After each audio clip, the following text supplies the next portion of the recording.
Joining me now, liberal political analyst and columnist Ellis Henican, and Republican strategist, as well as author of GOP GPS, Evan Siegfried. Good to see both of you. Hey, Lauren. All right, Evan, I want to start with you. You heard Adam's report. You're going to laugh if I say we can see a victory on health care today. So when can we see it? Can we see one? In terms of a victory on healthcare, it's not going to come in the form of the BCRA. This bill is toxic. Americans do not approve of it. It's got about an 18% approval rating throughout the country, as a poll from Quinnipiac said on Tuesday. Now, what we need to actually do is incorporate many different things that will help and repair Obamacare. Let's be honest. In 2016, there were only 7% of the counties in the United States that had either one or no insurers that the people could get to. In 2017, now it's 33%. Obamacare is absolutely broken, and the BCRA doesn't go anywhere to addressing that. We need to do heavy Medicare and Medicaid reform.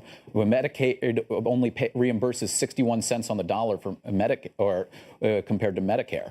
And if we don't do that and incorporate principles that the president himself campaigned upon, like the removal of state lines, allowing small businesses and individuals to group together to buy coverage to make it more affordable. And this bill doesn't have it, so we need that in order. So, Ellis, do you think that the senators would just vote on repealing Obamacare first and then dealing with whatever time gap they have and replacing it later? Is that doable or possible? You're talking about the trust us strategy, huh? Yeah, trust us later that we're going to come back. This is the party, by the way, that for the last 8 years has been unable to come up with a plan, right? They were held hostage by Mitch McConnell for these recent weeks. They couldn't come up with a plan. They still don't have a plan. Forget about Democrats or actual living, breathing voters. Right. You think moderate Republicans are going to say, oh, yeah, let's take health care away from tens of millions of Americans and promise them, oh, maybe later we'll get around to changing. Okay, fine. And they go back, Evan, to their town halls as they go back on this recess, and their constituents are going to be angry. Does that put the pressure on Republicans to get something done? It does. It absolutely does. Because when people talk about health care, it promotes a combustible and visceral reaction. People feel it tangibly when they see anything related to their health care being messed with. On something on like tax reform, Democrats would have no real opposition other than their token, oh, you're giving to your rich crony corporate capital overlords. But we would be able to pass that, which is why we should have done it first. It would have given us momentum moving into health care and allowed that. Trust us, we do know what we're doing. Is the president doing enough here? Is the president holding the Senate hostage, as you said McConnell is? Well, I think most Republicans in the Senate wish he would do less. Just shut up. I mean, every time he talks about it, it seems to be harder. He doesn't understand the bill, right? He doesn't have relationships with the people who are the swing voters. He tweets and says stuff that just makes it all complicated. He got on the phone a lot to talk to senators to put pressure on. You think it helped a lot?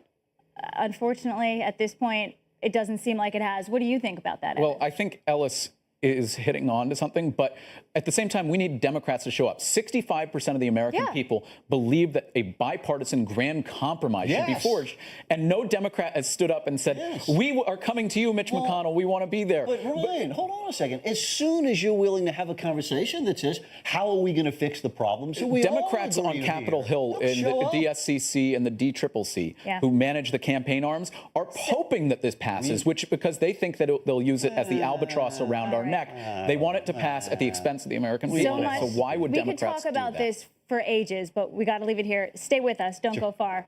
Ellis Henican and Evan Siegfried back with us. The reason the police reported him was they ran his name through the system. They found a warrant for his arrest. So, Ellis, is this not the police working to keep us safe? No, there's a reason that top law enforcement officials across America want sanctuary cities. For this guy's like a poster child for sanctuary cities. He's a crime victim, Lauren. Someone stole his car. He goes to the police station, as we want him to retrieve his car and interact with the police. They sneak around, violating the local laws of their community. But there was a warrant for his arrest. Violating the local laws of his community, and toss the victim in jail? No, this is a terrible case. And he's now find a better example. $200,000 richer. Your thoughts on this? Well, I would love to get a deal like he got. But, Ellis, you're arguing that by being an illegal immigrant, it's not criminal. If you wanted to say that, then why don't you call rapists undocumented sexual partners? What you're going out and arguing... That's incendiary and simply mistaken. If you're saying that you can pick and choose... He's a crime victim. He's not a rapist. And he committed a crime of coming into the country. He's a crime victim, not a rapist. But is he in the country illegally? 2 weeks ago, we saw a Muslim woman, to fill you in on how the left's narrative... Excuse me, Ellis, let me finish. Okay, go ahead. 2 weeks ago, a Muslim woman, she was 17, Nabra Hassanin, she was murdered by an illegal immigrant from El Salvador because he had a fit of road rage. There was a detainer from ICE against him. And under these sanctuary city laws, this guy would have been not touched.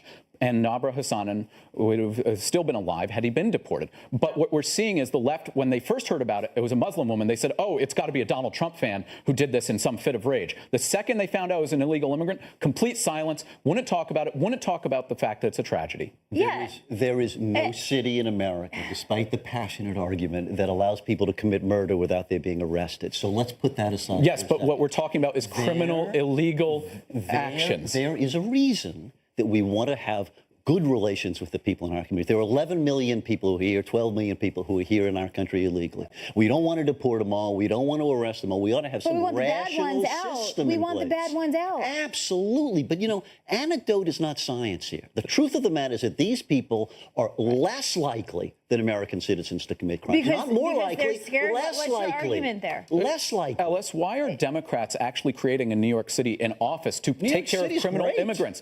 New York City has created an office that will provide legal representation to criminal illegal immigrants. Is that right? We have the lowest crime in history in New York And we're spending money on that, right not now. on the homeless on the streets, We should not on fighting the opioid epidemic on Staten Island. What is your priority, illegals or New Yorkers? Whatever New York City is doing right now, everybody should. We have the lowest crime in history in this country right now. Then we'd have to argue that millions of homeless on the street. There's a lot of other problems. No doubt. The quality of life has decreased and homelessness has increased. But to claim there is a crime wave because of illegal aliens is simply wrong. Ellis, Neither I one want of you whatever should do you're that. smoking because you're living on another planet.